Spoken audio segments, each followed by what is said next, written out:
Assalamualaikum warahmatullahi wabarakatuh. Halo, perkenalkan saya Lintang Rizky Septiani dengan NIM 4101421031 dari Program Studi Pendidikan Matematika Universitas Negeri Semarang. Di sini saya akan menjelaskan beberapa contoh soal penarikan kesimpulan dan contoh soal pembuktian matematika. Contoh soal penarikan kesimpulan. Contoh yang pertama, diberikan beberapa premis. Premis 1, Pak Ali adalah seorang pedagang atau petani. Premis 2, jika Pak Ali seorang pedagang, maka ia kaya. Premis 3, Pak Ali tidak kaya. Pertanyaannya, kesimpulan yang tepat dari ketiga premis di atas adalah. Nah, untuk menyelesaikan soal di atas, yang pertama, kita harus memisalkan tiga premis tersebut. Misal, P adalah, Pak Ali adalah seorang pedagang. C, Pak Ali seorang petani. Dan R, Pak Ali kaya. Lalu, kita membuat simbol untuk argumen di atas. Didapatkan yang pertama, P atau Q, yang kedua, jika P maka R, dan yang ketiga adalah negasi R. Nah, untuk membuktikan validitas tersebut, kita menggunakan aturan penarikan simpulan, yang terdiri dari 1. Addition atau ADD, 2. Simplification atau SIM, 3. Conjunction atau CONJ, 4. Modus ponens atau MD, 5. Modus tollens atau MD, 6. Hypothetical syllogism atau HS, 7. Disjunctive syllogism atau DS, 8. Constructive dilemma atau CD, 9. Destructive dilemma atau DD, dan 10. Resolution atau RES. Proses pembuktian validitas argumen di atas adalah yang pertama, P atau Q, yang merupakan premis pertama. Lalu, jika P maka R, merupakan premis kedua. Yang ketiga, negasi R merupakan premis ketiga. Lalu, dengan menggunakan modus tollens, dari pernyataan kedua dan ketiga, maka didapat negasi P. Kemudian, dengan menggunakan disjunctive syllogism dari pernyataan 1 dan 4, didapatkan Q.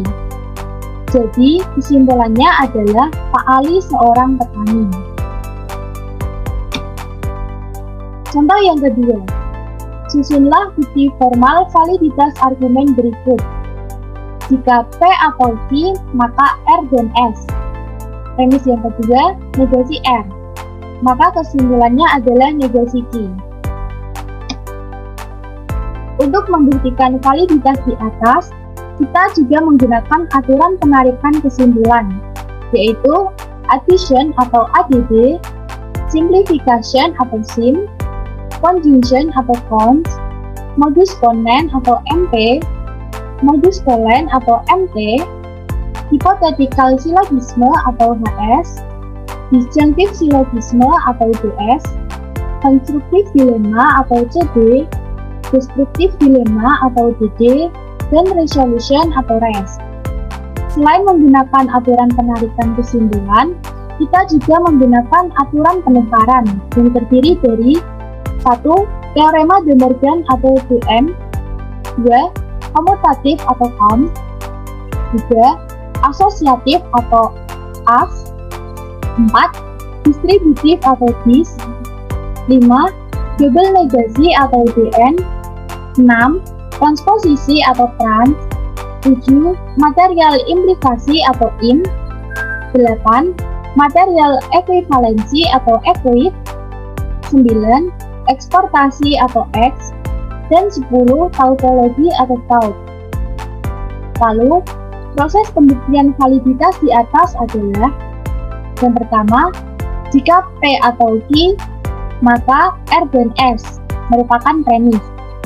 Yang kedua, negasi R merupakan premis dan kesimpulannya adalah negasi Q.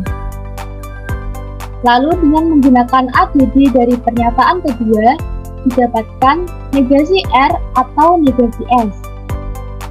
Langkah selanjutnya, dengan menggunakan teorema De Morgan dari pernyataan ketiga, didapatkan negasi dalam kurung R dan S. Lalu, menggunakan modus Tholen dari pernyataan 1 dan 4, didapatkan negasi dalam kurung P atau Q. Lalu, menggunakan teorema De Morgan lagi dari pernyataan kelima, didapatkan negasi P dan negasi Q. Kemudian, kita menggunakan sifat komutatif untuk pernyataan ke-6, sehingga didapatkan negasi Q dan negasi P. Dan yang ketujuh adalah kita menggunakan sim atau simplification dari pernyataan ketujuh sehingga didapatkan negasi Q. Jadi terbukti bahwa jika P atau Q, maka R dan S dan negasi R akan menghasilkan kesimpulan negasi Q. Contoh soal pembuktian matematika.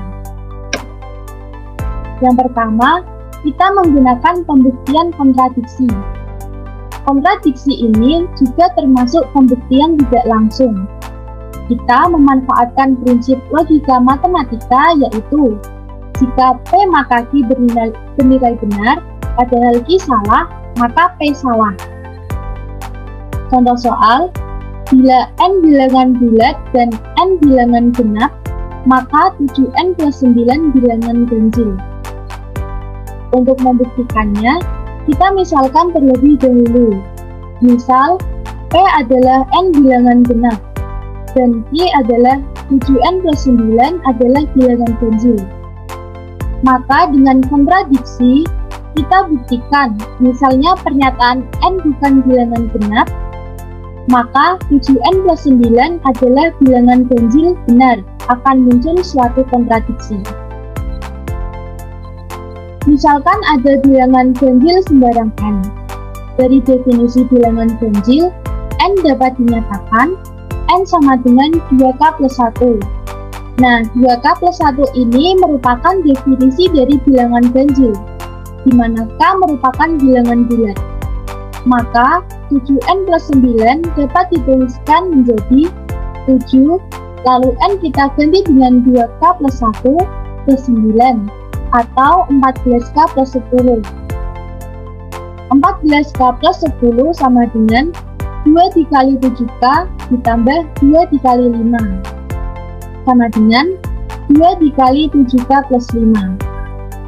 7K plus 5 pasti merupakan bilangan bulat, sehingga kita bisa misalkan 7K plus 5 merupakan M.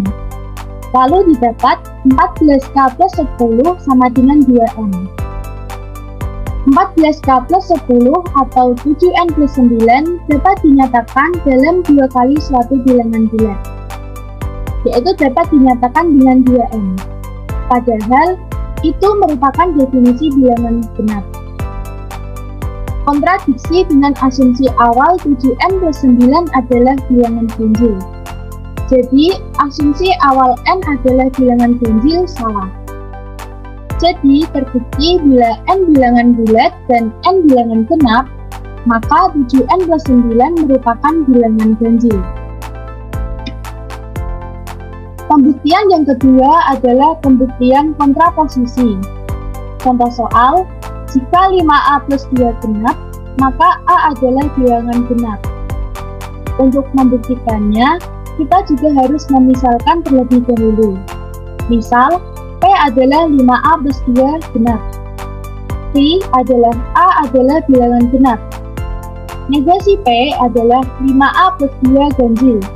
Dan negasi Q adalah A adalah bilangan ganjil. Kontraposisi dari jika P maka Q adalah jika negasi Q maka negasi P. Kita anggap negasi Q benar, yaitu A sama dengan 2K dikurangi 1. di mana K adalah merupakan bilangan bulat ganjil. Maka 5A plus 2 sama dengan 5A kita ganti dengan 2K dikurangi 1 plus 2 sama dengan 10K dikurangi 5 plus 2 sama dengan 10K dikurangi 3 sama dengan 10K dikurangi 2 dikurangi 1. Lalu 2 kita keluarkan menjadi 2 dikali 5K dikurangi 1 dikurangi 1. Nah, 5K dikurangi 1 ini kita misalkan dengan B, sehingga didapatkan 2B dikurangi 1. 5A ditambah 2 sama dengan 2B dikurangi 1, di mana B merupakan elemen bilangan bulat. Kontraposisi terbukti benar, artinya pernyataan jika 5A plus 2 genap, maka A adalah bilangan genap adalah benar. Sekian yang dapat saya sampaikan, semoga bermanfaat. Mohon maaf apabila terdapat kesalahan. Wassalamualaikum warahmatullahi wabarakatuh.